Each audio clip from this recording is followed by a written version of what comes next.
नमस्कार। मेरा नाम जितेंद्र कुमार है। आप देख रहे हैं स्टडी से पढ़ते।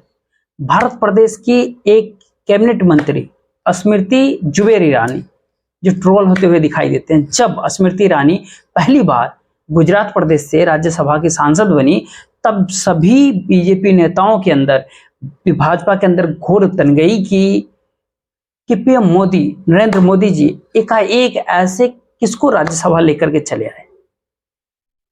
उस समय नरेंद्र दामोदर दास मोदी जब पहली बार कैबिनेट का जब गठन किया उन्होंने, तब स्मृति ईरानी को पहली बार वो कैबिनेट मंत्री बनी।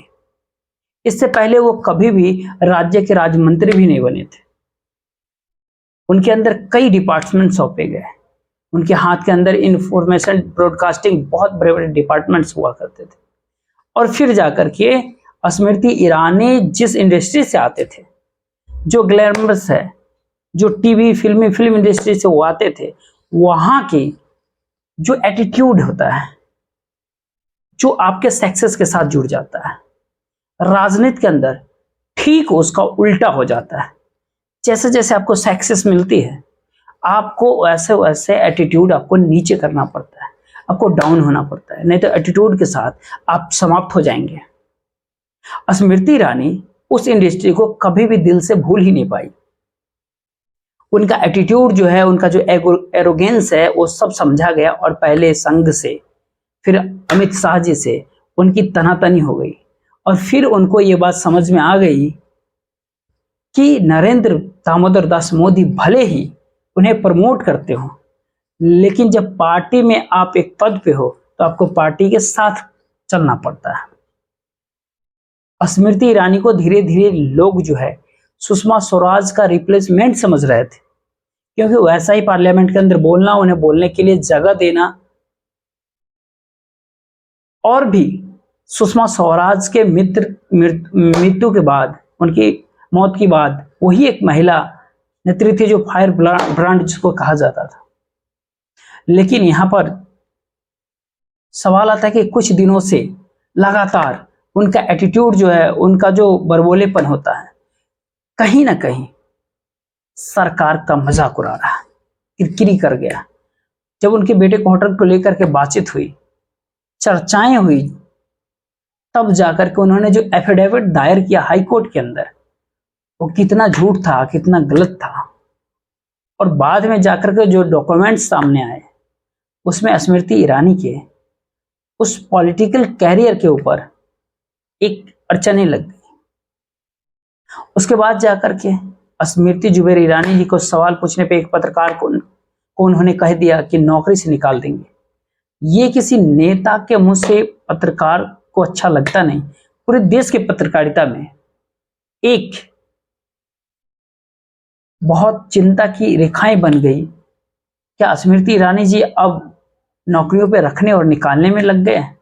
संजय गांधी अस्पताल जो अमेठी के अंदर है, और राजीव गांधी फाउंडेशन इसको चलाता है, उस एरिया का सबसे बड़ा अस्पताल है, वो सुपर स्पेशलिस्ट ऑफिसर, उसमें एक व्यक्ति की मौत हो जाती है, वो उसका परिजन कहता है डॉक्टर दोषी है, तो स्मृति ईरानी ने उस हॉस्पिटल का लाइसेंस कैंसिल कर दिया, जिससे पूरे एरिया में मामला उसका उलट हो गया। जब ये भाजपा के गले के अंदर मामला पड़ गया, तो बाद में इसे रुक कर दिया। अब इस तरह की विचारे जो है, वहां के जो मिनिस्टर, हेल्थ मिनिस्टर जो उत्तर प्रदेश के, वो भी मना नहीं कर पाए। उसके बाद जब हैंगर्स ट्रैक की बात आई, तो सरकार ने कहा कि हम इस रिपोर्ट को नहीं मानते, क्योंकि इसका पैरामीटर ही गलत है शायद। लेकिन स्मृति ईरानी ने उस हैंगर रिपोर्ट का मजाक उड़ाते हुए ये कह दिया कि 143 करोड़ लोगों में से 3000 लोग सवाल पूछते हैं, क्या आप भूखे हैं? आप एक कैबिनेट मंत्री हैं, उसको केरल जाना है कार्यक्रम के लिए, सुबह केरल गए, उस कार्यक्रम में हिस्सा लिया, वहां खाना खाने का समय नहीं मिला, और फिर वही शाम को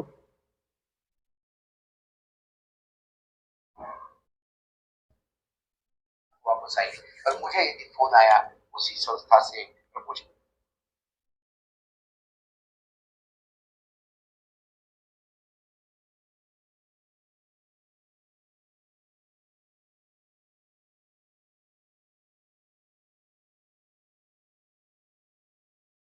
उनका कहना था कि हम केरल गई, वहाँ खाना खाने का समय नहीं मिला और वही शाम को हम वापस आए और मुझे यदि फ़ोन आ जाए उसी संस्थान से और पूछा जाए कि क्या आप भूखे हैं, अगर हम कह दिए हाँ, तो ये कह कर के वो हँसने लगे।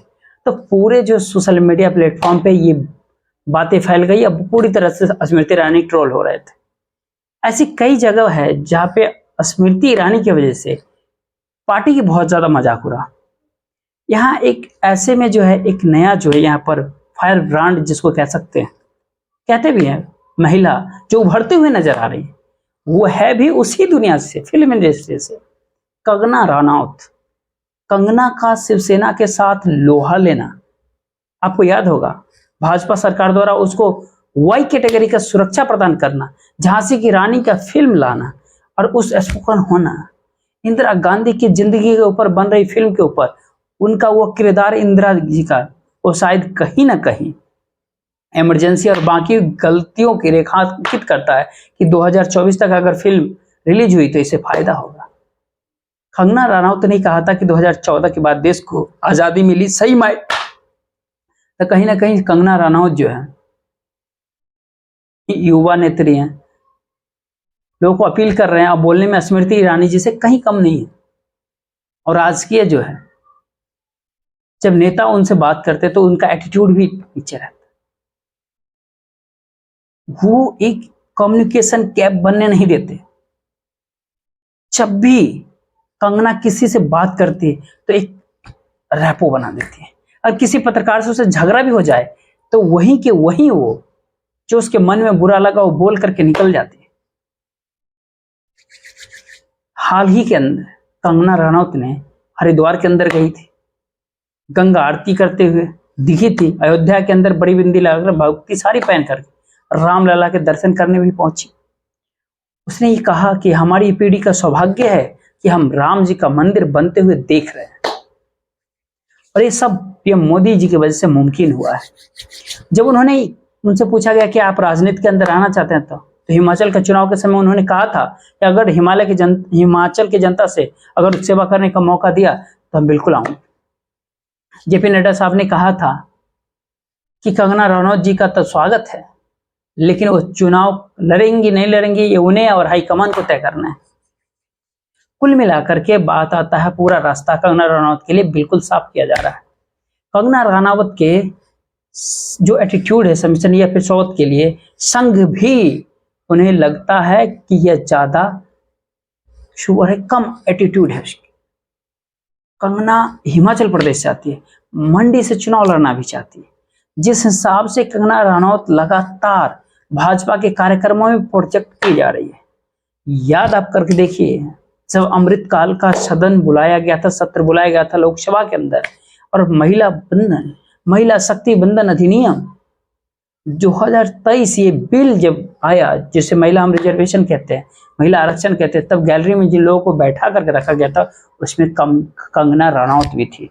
क्या कंगना रनौत अब गैलरी से जो है नीचे सदन में आएंगे? कुल मिलाकर के पूरा रोड मैप तैयार कर दिया गया है।